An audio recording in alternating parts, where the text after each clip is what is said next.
Hello, my friendly student. I am SM Samuel Islam Rezbi, your English teacher. Today I am here for English grammar. Today I am going to teach you about article. One of the most important grammar part is article. আমরা সাধারণত সচরাচর article ব্যবহার করে থাকি বাক্যে এবং অধিকাংশ বাক্যেই কোনো না কোনোভাবে আর্টিকেলের উপস্থিতি আমরা লক্ষ্য করি। ইংরেজি ব্যাকরণে দুটি পার্ট খুব গুরুত্বপূর্ণ, একটি হচ্ছে কি আর্টিকেল আর একটা প্রিপোজিশন। এ দুটোর ব্যবহার সর্বত্র খুব বেশি আমরা লক্ষ্য করি। সো যেহেতু একটা গুরুত্বপূর্ণ অংশ, তোমরা খুব মনোযোগ দিয়ে আমার কথাগুলো শুনবে, আশা করি বুঝতে পারবে। এখানে আমার নিজস্ব একটা নোট স্ক্রিনে দেওয়া আছে, ওখানে লেখাই আছে আর্টিকেল কালেক্টেড। যেহেতু আমি ইংরেজি সম্পর্কে মহাপণ্ডিত নই, অতএব বিভিন্ন বই থেকে চেষ্টা করেছি আর্টিকেলটা যাতে সহজ করে তোমাদের সামনে উপস্থাপন করতে পারি, সেইভাবে সংগ্রহ করতে বিভিন্ন তথ্য। তো প্রথমেই আমাদের এখানে লেখা আছে যে article is a part of determiner. Determiner গ্রামারের একটা অংশ। তাহলে article is a part of determiner.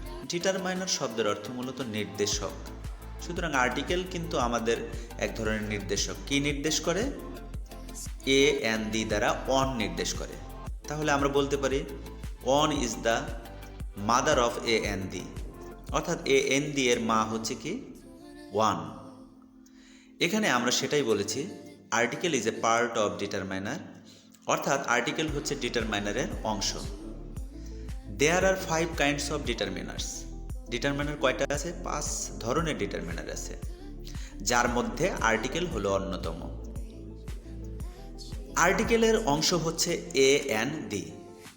প্রথমে ইংরেজি ভাষা অ্যাংলো স্যাক্সন জাতি ব্যবহার করতেন, তখন তারা অন শব্দটা ব্যবহার করতেন, যা পরবর্তীতে আলাদা করে অন হতে নরম্যান্ডি জাতি এ এন দি ব্যবহার শুরু করে। তাহলে এখানে আমরা আর্টিকেলের একটা হিস্ট্রিও আমরা জানার চেষ্টা করলাম যে আসলে কোথা থেকে আর্টিকেলটা এসেছে। তো অরিজিন সম্পর্কেও আমরা একটু তথ্য পেলাম। তাহলে পুনরায় তোমরা জিনিসটা খেয়াল করো, article is a part of determiner. Article হচ্ছে ডিটারমিনারের অংশ। দেয়ার আর 5 কাইন্ডস অফ ডিটারমিনার। ডিটারমিনার হচ্ছে 5 প্রকার, তার মধ্যে আর্টিকেল হচ্ছে অন্যতম। আর্টিকেলের অংশ হচ্ছে এ এন দি।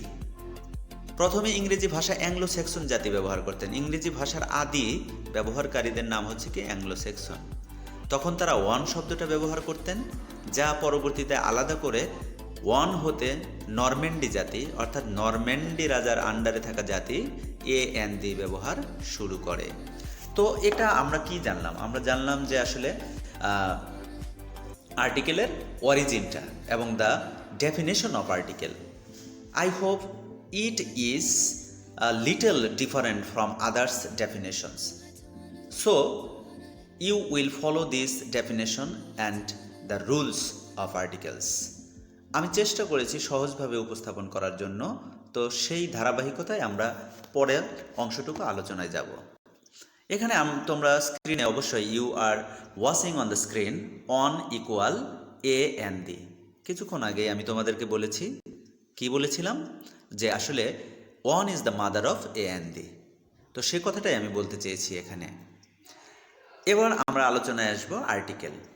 আর্টিকেল আমরা জানি দুই প্রকার, একটা ইনডেফিনাইট আর্টিকেল আর একটা ডেফিনাইট আর্টিকেল। তাহলে ইনডেফিনাইট শব্দটার অর্থ হচ্ছে কি? ইনডেফিনাইট শব্দটার অর্থ হচ্ছে অনির্দিষ্ট, আর ডেফিনাইট শব্দের অর্থ নির্দিষ্ট। আমরা আসলে এই বিভক্তির ক্ষেত্র থেকেই আমরা বুঝতে পারি যে এগুলোর ব্যবহার আসলে কিভাবে হয়। যখনই ইনডেফিনাইট শব্দের অর্থ আমাদের দাঁড়ায় হলো কি অনির্দিষ্ট। এখানে দেখো, আমরা বড় করলাম স্ক্রিনটা, এখানে লেখা আছে এ নাম্বারে ইনডেফিনাইট। ইনডেফিনাইট মানে অনির্দিষ্ট, অর্থাৎ যেটা নির্দিষ্ট নয়, সেই সমস্ত ক্ষেত্রে আমরা কি ব্যবহার করব? এ এবং এন। দ্বিতীয় পোর্শনে আমরা কি ব্যবহার করব? ডেফিনাইট। ডেফিনেট মানে আমরা জানি কি নির্দিষ্ট, অনেকটা পার্মানেন্ট বিষয়। সুতরাং সেই সমস্ত ক্ষেত্রে আমরা কি ব্যবহার করব? দি। এ এবং বিতে এ এন এবং দির ব্যবহার সম্পর্কে বলা হয়েছে, উল্লেখ করা হয়েছে। আমরা কেন এগুলো ব্যবহার করব? তাহলে আমরা যদি স্ক্রিনটা ছোট্ট করেছি এবার পরে আমাদের কথা আছে যে ইউজ অফ আর্টিকেল, আর্টিকেলের ব্যবহার। তাহলে আর্টিকেলের ব্যবহারের ক্ষেত্রে আমি একটা শব্দ লিখেছি, তোমরা স্ক্রিনটাতে খেয়াল করো যে আমি একটা শব্দ লিখেছি। সেই শব্দটা লিখেছি, ওখানে লেখা আছে কি যে এডুকেশন, কেউ কেউ আবার এটারে এডুকেশনও উচ্চারণ করে, হোয়াট এভার, বোথ আর রাইট। এডুকেশন এর পূর্বে অ্যান বসে। এখন বলবা যে শুধু এডুকেশনের পূর্বে কি অ্যান বসে? না, ভালো করে খেয়াল করে দেখো, এই এডুকেশন শব্দে 5টি ভাওয়েল উল্লেখ রয়েছে। 5টি ভাওয়েল না লিখে এই শব্দটা উল্লেখ করে একবারে বোঝানোর চেষ্টা করেছি যে ভাওয়েল শব্দের শুরুতে থাকলে অ্যান বসবে, কারণ এই শব্দ 5টি ভাওয়েলে উপস্থিত আছে। এই শব্দে 5টি ভাওয়েল কি আছে? উপস্থিত আছে। যেমন ই ডি, তারপরে দেখো ই আছে, ইউ আছে, এ আছে, আই, ও আছে, তার মানে 5টা ভাওয়েল এখানে উপস্থিত আছে। এডুকেশনের আগে অ্যান বসে, এ কথাটা জানলে আমরা বুঝতে পারবো কি যে ভাওয়েলের আগে কোনো শব্দের শুরুতে যদি ভাওয়েল থাকে তার আগে কি বসবে? অ্যান বসবে। সেকেন্ড লেখছি যে উইদাউট এডুকেশন, অর্থাৎ এডুকেশনের ভিতরে 5টি ভাওয়েল আছে, তাহলে উইদাউট এডুকেশন মানে এডুকেশন ছাড়া, অর্থাৎ এডুকেশনের ভিতরে যে 5টি ভাওয়েল পেয়েছি এগুলো ছাড়া যতগুলো অক্ষর রয়েছে, ইংরেজি অ্যালফাবেট রয়েছে, সেগুলো হচ্ছে কনসোনেন্ট। তার মানে কি, কোনো শব্দের শুরুতে যদি কনসোনেন্ট থাকে তাহলে আমরা সাধারণ নিয়ম অনুযায়ী সেখানে কি বসানোর চেষ্টা করব? এ বসানোর চেষ্টা করব। আজকের ক্লাসটা এখানেই আমি ইতি টানবো।